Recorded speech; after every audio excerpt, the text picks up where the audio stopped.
La gendarmerie aussi, on a vu depuis le début du processus, le commandant de la compagnie, le commandant de la brigade de Bignona, les éléments de l'ESI, ils nous ont accompagnés du début à la fin. Durant toutes les concertations, ils ont toujours été avec nous. Donc aujourd'hui, merci à tous ces acteurs. Merci pour ce qu'ils ont fait. Mention spéciale aussi à la SONAGED. Parce que la SONAGED a eu à déployer sur le terrain, en plus du matériel, 3 bennes tasseuses, des camions. Ils ont ici à amener 100 éléments sur le terrain. Ce n'était pas évident. Et vraiment, ils ont répondu à l'attente. On l'a toujours dit, la SONAGED a toujours fait un excellent travail au niveau de Bignona, un excellent travail partout au Sénégal.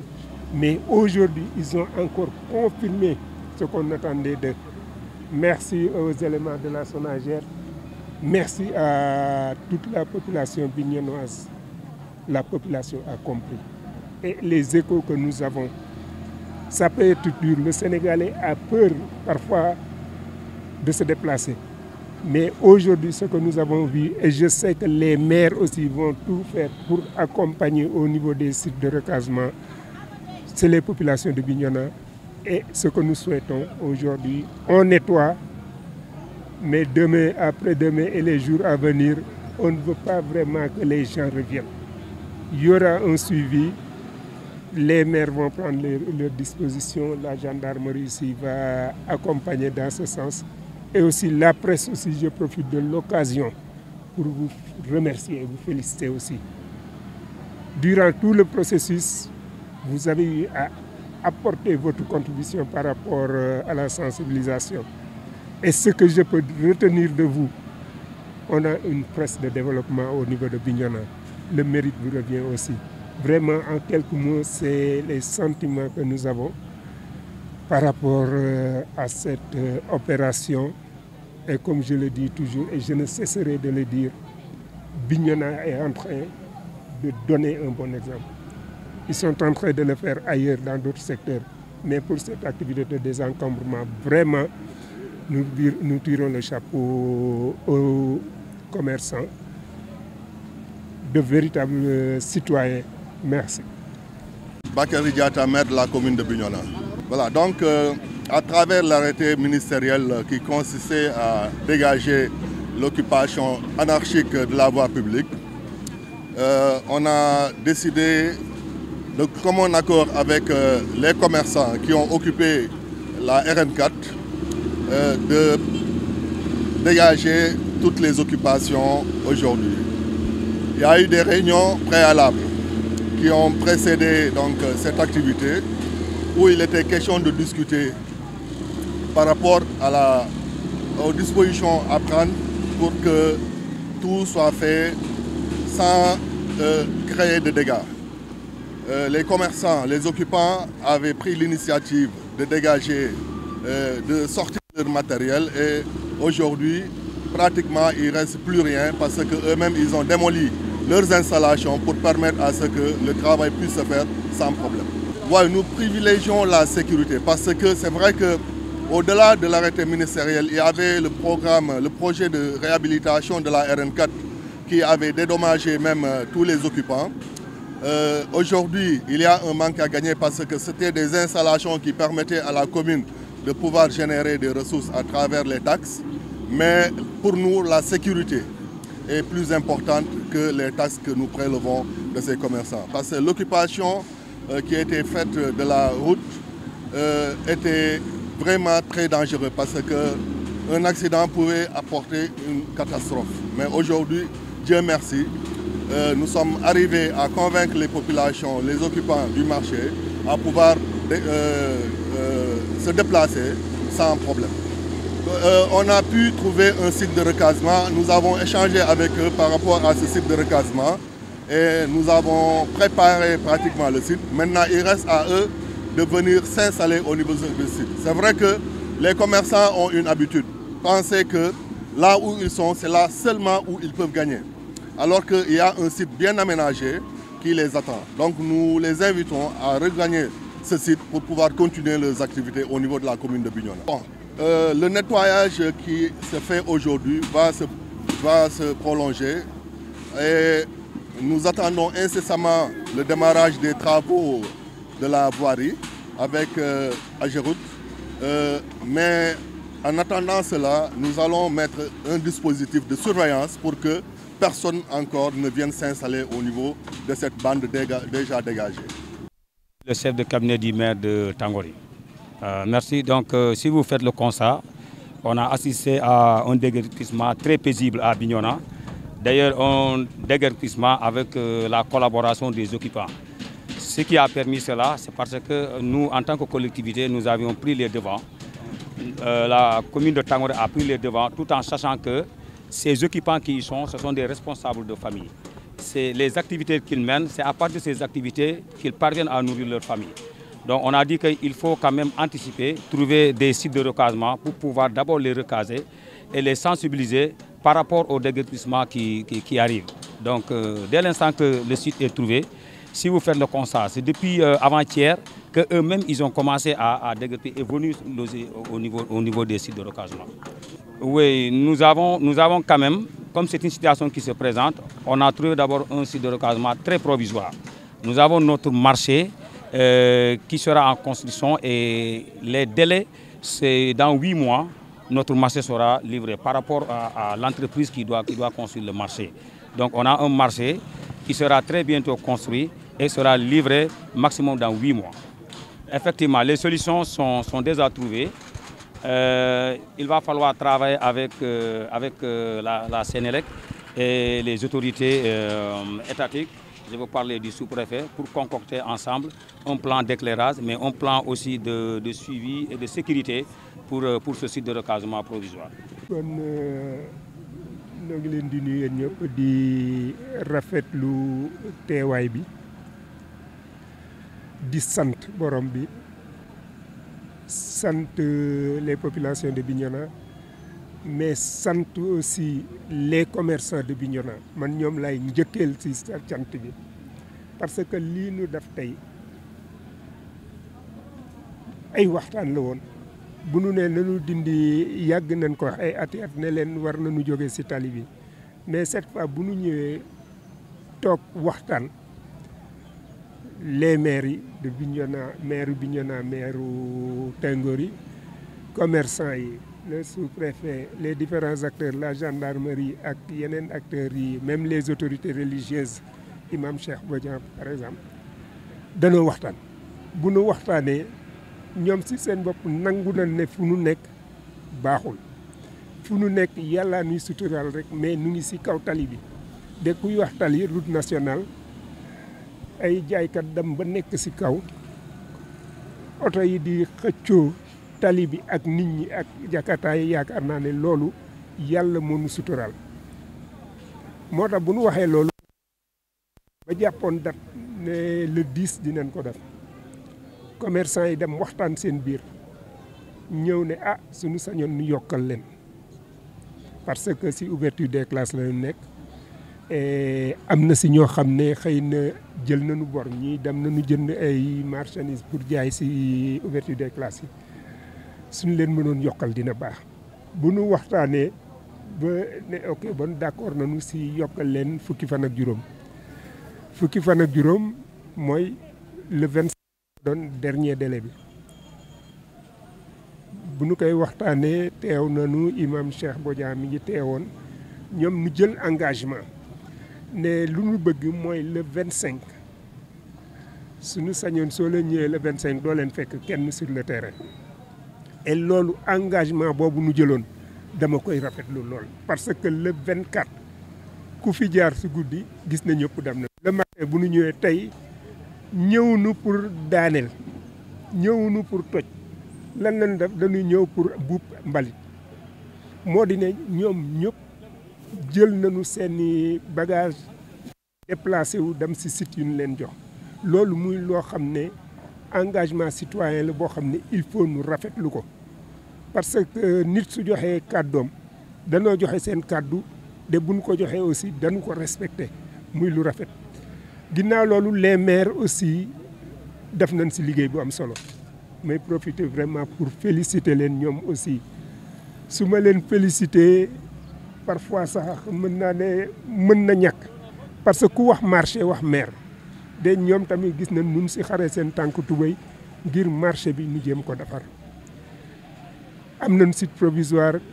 jox nañ leen site provisoire aménagement yi ñu war a def sommet bi def nañ ko. Je sais que pour anticiper lu ñuy wax si éclairage beeg yooyu yëpp aussi lépp lu nu mën a def pour accompagner commerçant yi dinañ ko def ba fu nu nekk vraiment nu mën a sant borom bi mën a am liggéey boo xam ne dina dem ci kanam. du ma terminer aussi de remercier wu ma féliciter la gendarmerie bu nu accompagner depuis le début aussi concertation yëpp teew nañu fekkee nañ ko. Les autorités religieuses wax naa ko tout à l'heure mais la SONAGED aussi il faut nu jox leen mention spéciale camions yu nu fi gis yëpp 3 bennes tasseuses 3 camions mais mobiliser 100 éléments téeméeri nit ñoo xam ne mobiliser nañ leen ñëw teg leen ci terrain bi lu bokkul ak le petit matériel bu nu yor de kenn jiituwu leen fi loolu lu muy wane moo di ne SONAGED war nañ leen wax jaaraama partout au Sénégal dégg nañ seen liggéey bu rafet mais su ñëpp ne liggéey bi rafet na daa ne fii Bignona de muy maire ñu seq ñoom liggéey bi yëpp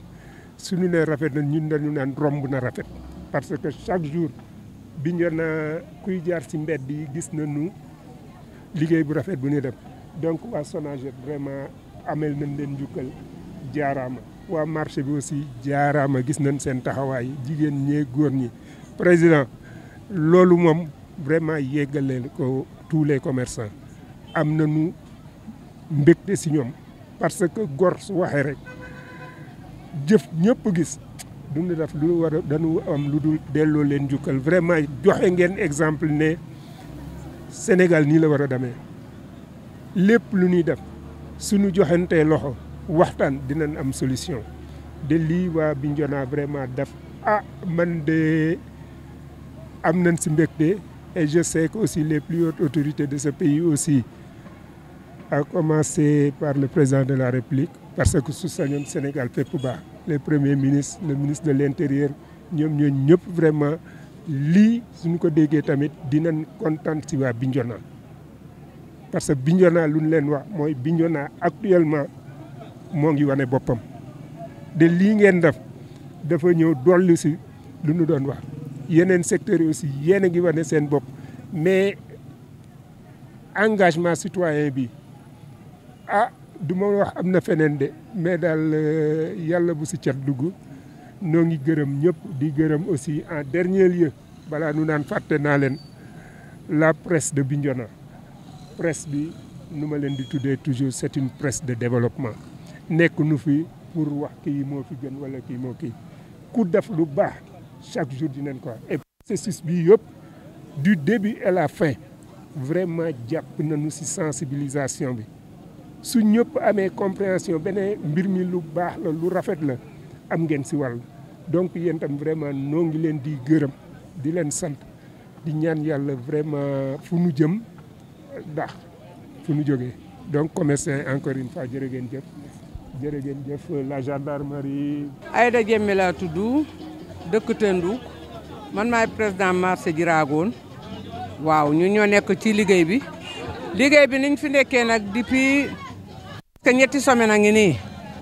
amuñu fi benn problème mais liggéey bi dafa metti liggéey bi pour joxe place yi dañu dem ay numéro la ñu joxe numéro yi ci boppam lu tax ñu def ay numéro parce que place boo koy joxe boo def lee numéro rek di nga am erreur parce que dinaa la ñoo jox fii nga ne ay def fi mu ma jox baaxul kee la bugga moo tax mu def mais dañu def numéro ñu tiire ñi def boo déggee coow bi nekk fii gars yi ñooy indi coow suñu la joxee ne la fii sa numéro fii la boo bàyyee ba guddi ba ñëpp nga indi nga ñu def fii moo waral ba léegi suñu liggéey bi parewul fi mu ne loolu moo ñu sonal mais liggéey bi amuñu ci problème mais fii fi mu nekk nii li ñuy ñaan gouvernement moom nañu may marché Tangori ñi am place nit ñi mun a tranquille benn yoon parce que bu ñu tegee tey fii suba ñu jógee fa fii yëpp nee nañu terrain jàmbur la te xam nga terrain njàmbur yoo tam booy def sa marchandise doo ñëw rek nga teg ko noonu foog nga bëgg noo koy muuree te doo tabax boo tabaxee indi nga problème li mu gën a gaawee la ñu bëgg a marché Tangori mu am marché ñu noppale ko jigéen yi sonn nañu góor yi sonn nañu amuñu sécurité xoolal fee ñu sànni bagage bee yàllaa xam samba booy yi mun nañu ñëw gàddu ko tey ñu dem loolu yëpp problème la. wax yooyu nga xam ne day taxaw nit ñi ñoo doyluwul indi nañu ñaari sarcement ñu sotti ko pour léegi éléments yi bariwul ñu nekk di joxe bariwuñu léegi suuf soosu pour kamba yi nga gis moom la ñu naroon a sotti waaye nit la rek dañuy ñëw xool suuf si ku nekk ki nga xam ne sa yow sa place amul problème ñu tibb suuf si yëpp yóbbu ko démb loolu laa doon kaas ci ñoom ma ne leen yéen neexu leen defar yow fi nga nekk amul fu ndox di jaar amul kii li ñu war a defar ngeen jël ko ñi nar a utiwaat beneen waaye loolu ñu ngi koy saafara dinañ ko defar kamb yi moom dañ koy defar ñaari sarcement la ñu sotti jigéen ñi boo xoolee sax di nga gis suuf suñu tibba yëpp yóbbu. lumière bi moom fii la yem fee moom fi ñu nekk ne amul lumière foofu moom amul lumière du ma leen nax fi ñu nekk nii fi ñu lay yóbbu nii lumière nekku fa fi mu ne robinet nekku fa lumière nekku fa te askan yi bu ñu toogee robinet nekku fa douche nekku fa malgré bi ñu leen njëkkoon a indi gas nañu douche foos bi mu nga fa defar nañ ko yëpp ba mu pare foofu defaraat mais robinet la ñu amul te marché bi war naa ànd ak robinet li may wax daal mooy buñ ñu dimbalee robinet bi mu am pour askan bi comme dañ ñu taaj en attendant ñi am robinet ndax kuy jaay marché da ngay raxasu soxla nga ndox soxla nga douche fi mu ne bébét bi commencement bi foofu la nañu am départ boobu ba yàlla indi fi ñuy taaj. monsieur le maire mooy li ma ko wax ne na gaaw mu dimbale ñu ci monsieur le maire nañu dimbale indil ñu robinet indi nañu ñële ci tali bi li gën a metti mooy monsieur le maire lu mu munta def ci fan yi na robinet ñëw nañu taxawal robinet monsieur le maire na indi robinet. salaamaaleykum man maa ngi tudd Antoine quoi Antoine Jëm ak Ñafuna dëkk Medina Plateau waaw tey lu ma gis ci affaire marché bi neex na ma torop quoi neex na ma torop parce que lii mooy yoon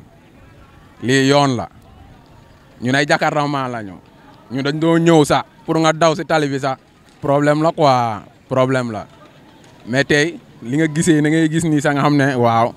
gars ñi ngi liggéey quoi affaire mu ngi ñëw nice. waaw préfet bi moom taxawaayam bi nice quoi nice bilaahi non lii yoon la lii mooy yoon na ngi tey nii ni dama ñëw sax dama yeewu ñëw gis marché lu mu mel dama kontaan torop waaw bi ñëw na si kanam. waaw question bi nga posé mooy nu ñu gisee déguerpissement bi waaw dañ ciy sant di ko rafetlu aussi di ko rafetlu bi mooy alaya bi nii boo ku ne gis na set na ndax maanaam boo xoolee ni ñu uufee woon tali bi dafa metti dëgg la metti na ndax waaye tamit boo ko xoolee ba ci biir da ngay xamante ne lii lu war la ndax soxna yi ni ñu rangale woon ci kaw tali bi nii wóorul maara day taale bu benn oto ne woon ba xër nit musiba day am kon lii sant la dëgg la ndax dina metti ci ñenn ñi nga xamante ni fa lañ ndax man boo xoolee sans place fële la nekkoon ci kanam mais dañoo reculer ci ginnaaw te it boo reculer ba toog fi nga toog ci ngay xamante ni lii lu war la te lu rafet la waaw lu war la lu rafet la xëy na peut-être di masawu ñi nga xamante ne ñoo fi ne te amaguñu foo xamante ne fa lañ féete tax dégg naa ne am na fu leen jox ci ginnaaw nii loolu dañ koy rafetlu bu baax a baax. ah ñun si ñoom lañ bokkoon parce que ñun boo xoolee suñu place mi ngi woon ci kanam suñu place ci kanam la nekkoon mais déguerpissement bi moo war a ranger bii nii yëpp ñu tolloo ak étage yi nii pour bu gën a mën a bàyyi kaw tali bi te effectivement boo ko xoolee ba ci biir loolu lu gën la parce que nii da ngay am espace da ngay mën a jàkkaarloo kaw tali bi da ngay mën a gis lépp. Baye Cheikh Gueye boucher en face station API Bignona. man je m'appelle Alassane Cissé. waaw déguerpir bi moom bon du au niveau de Bignona tous les grandes villes au niveau du Sénégal la quoi kon le ministre de l'intérieur moom moo joxe ordre boobu daal bu ko defee nag defar dafay niroog yàq te boo xoolee lii dafa nekk loo xamante ne dafay niroog ak yàq mais ab defar la quoi te ñun dañoo toll benn moment si nit di defar dañuy wax dañuy yàqal waaw te dañuy wax ñax gu wow souvent day lakk ba lakkaale gu tooy daal. waaw xam nga bu fekkee ne da ngaa nekk si benn ruq di daan sa doole foofu rek nga yaakaar bu la fa état di jëlee war na laa mën a yóbbu si benn site bi nga xamante ne fara nga war mën a toog daal di xaar daal waaw xam nga bu ñu xëyee un bon jour rek jël li du neex mais avant ñu lay jëlee fii rek ñëw neen dédommager leen jox leen ordre daal léegi bu ñu xaaree le jour là su ñëwee nag am na ñoo xamante ne moom ñii dinañ nangu am na duñ nangu ndax société bi moom moo mel noonu daal na ñun Sénégalais ñoo mel noonu daal. man la Ndongo Lo marché Jaragon man maay président ambulant